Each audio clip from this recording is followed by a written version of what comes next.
they say beauty can open doors even when words fail. In a place where dreams grow tall and envy grows taller, one woman walked the streets and made time stop. Eyes followed her, not just out of admiration, but with a longing that whispered if only. Adewora was the name on everyone's lips. From the soft murmurs of hairdressers in crowded salons to the awestruck gasps of children who clutched their mothers' wrappers just to get a second glance.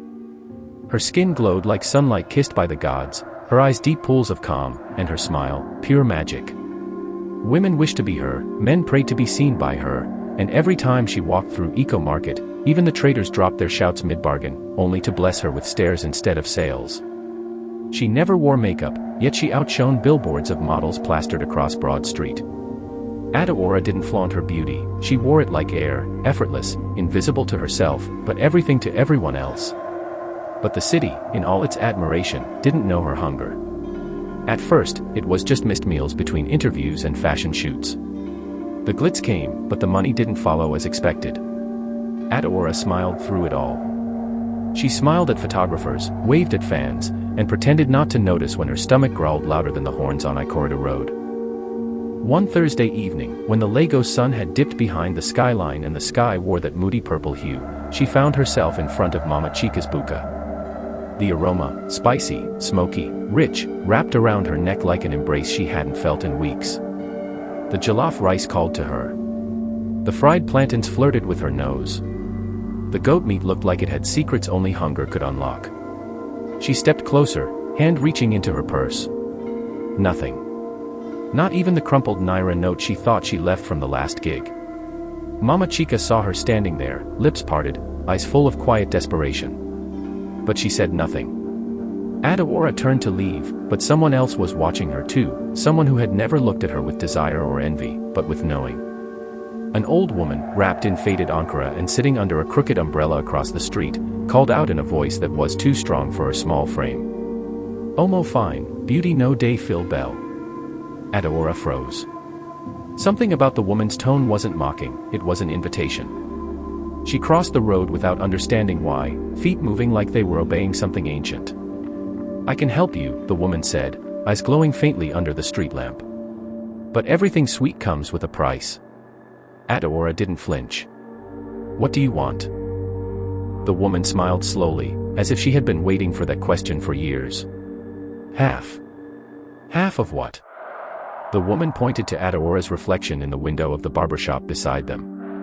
"Half of this thing way day make everybody stop and look. Half of the face way never cry in public.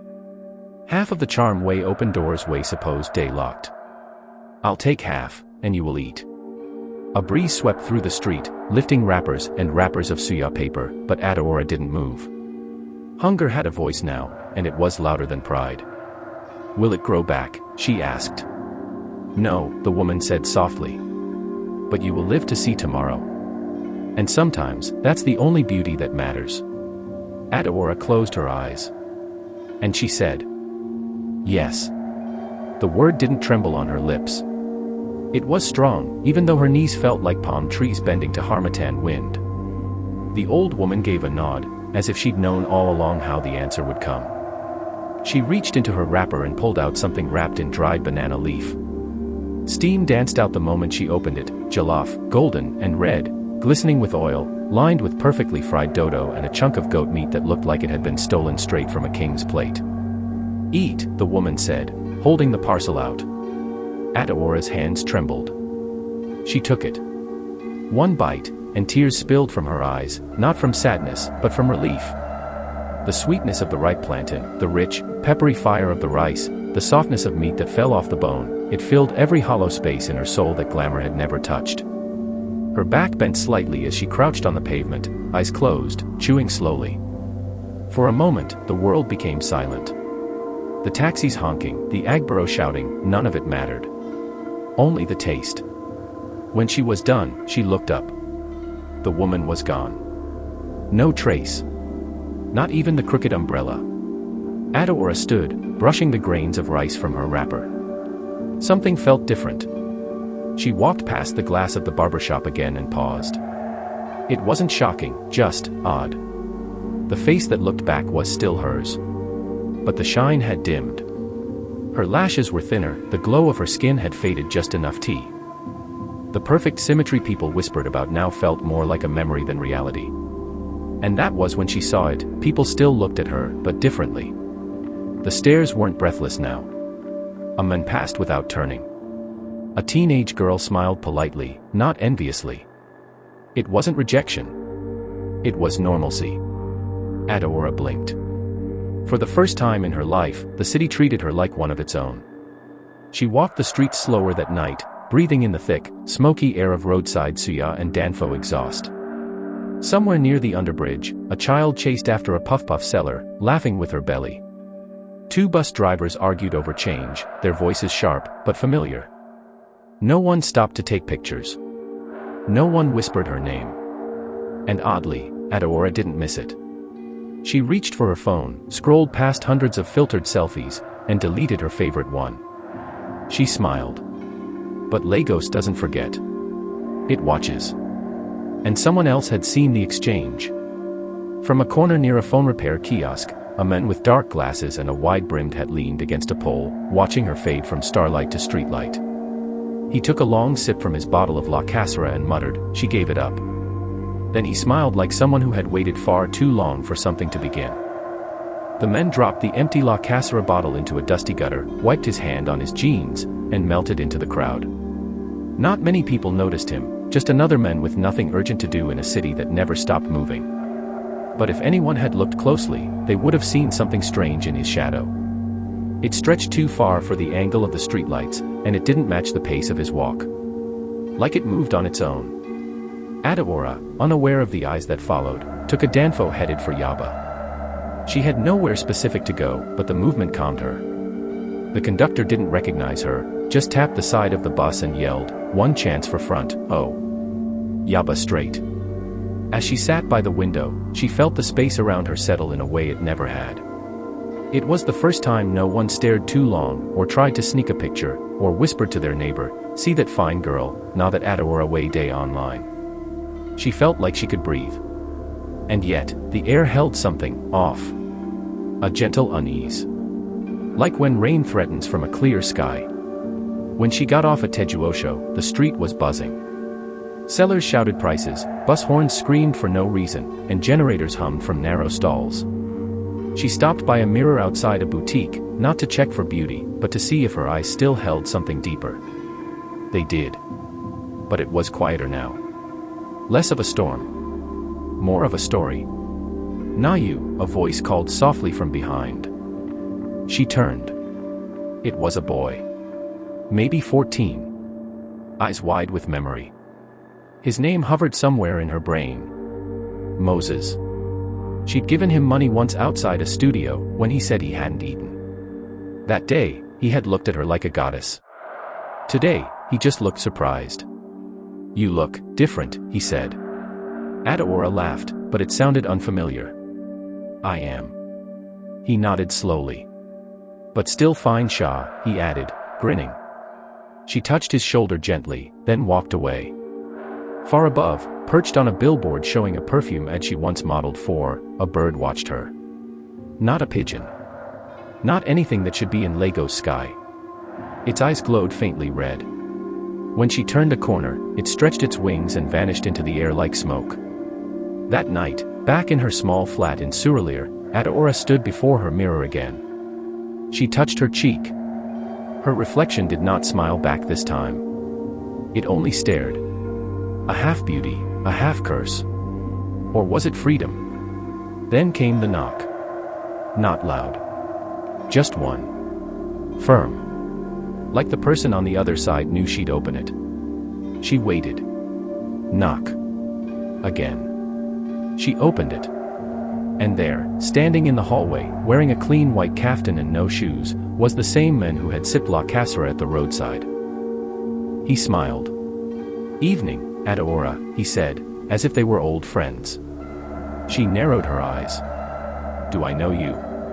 "No. But you will." She gripped the edge of the door, her instincts waking like a lion in the grass. "What do you want?" He stepped closer, just enough to stay on the other side of the threshold. "I'm here because you made a trade. Half for food. Fair enough. Adaora felt her heart slow, not race. But, he continued, voice smooth as velvet and warm palm wine, you only got half the story. She didn't speak. There are others like you, he said. People who've given up pieces of themselves to survive this city. Beauty, voice, laughter, even time. But the woman who took your beauty. He chuckled softly. She didn't just feed you. She marked you. Adaora felt the words settle into her bones. He looked at her gently. You're changing, Adaora. And the city will change with you. The question is, do you want to be part of it? He raised his hand and held out a small black envelope, sealed with something that shimmered like oil and fire. Open this when you're ready. Then, he turned and walked barefoot down the corridor. She stood at the doorway long after he disappeared. The envelope was warm in her hand. And for the first time in her life, Adaora wasn't sure if she was hungry, or just beginning to understand what hunger really meant. She closed the door slowly, as if sealing out a breeze too cold to name. Her fingers curled tighter around the envelope. It pulsed faintly in her palm, like something inside it was alive. For a long time, she didn't move. The fan above her made its soft, spinning hum. A kettle whistled faintly from a neighbor's flat. Lagos outside kept screaming. But inside, the silence deepened.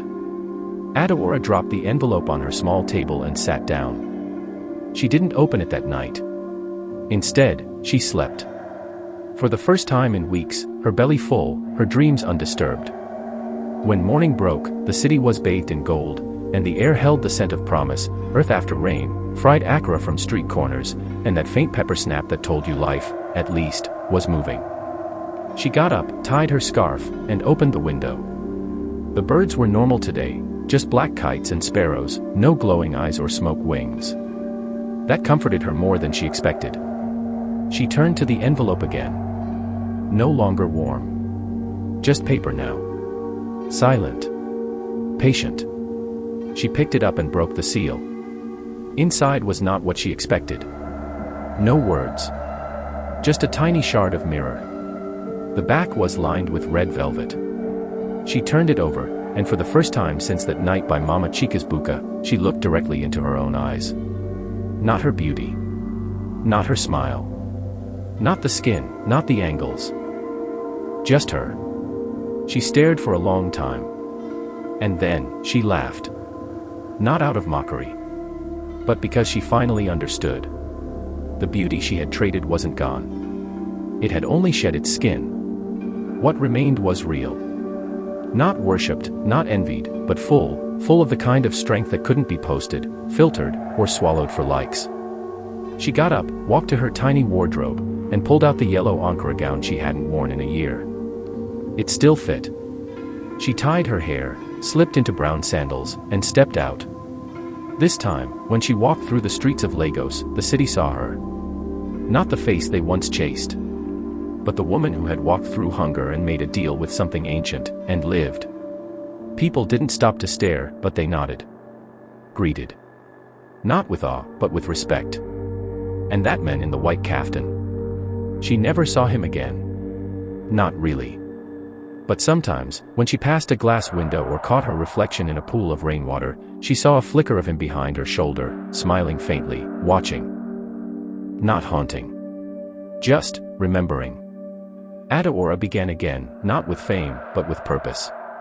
She opened a small food cart near Ojulegba, Beauty and Rice, she named it. People laughed at the name, at first. Then they tasted her food and came back the next day. And the next. She served jollof that made mouths forget problems. Plantain that wrapped around sadness like a hug. Goat meat that reminded you of joy. And always, when a hungry girl walked by and stared too long, she handed her a plate without asking questions. Because she knew. Because she had been there. And deep in the heart of the city, Lagos smiled, satisfied. It had taken something from her. But she had taken something back. Not half of anything. But her whole self.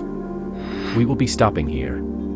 Kindly like and subscribe so you'll get more interesting stories. Stay active in my YouTube channel community so you'll know when interesting videos will be uploaded.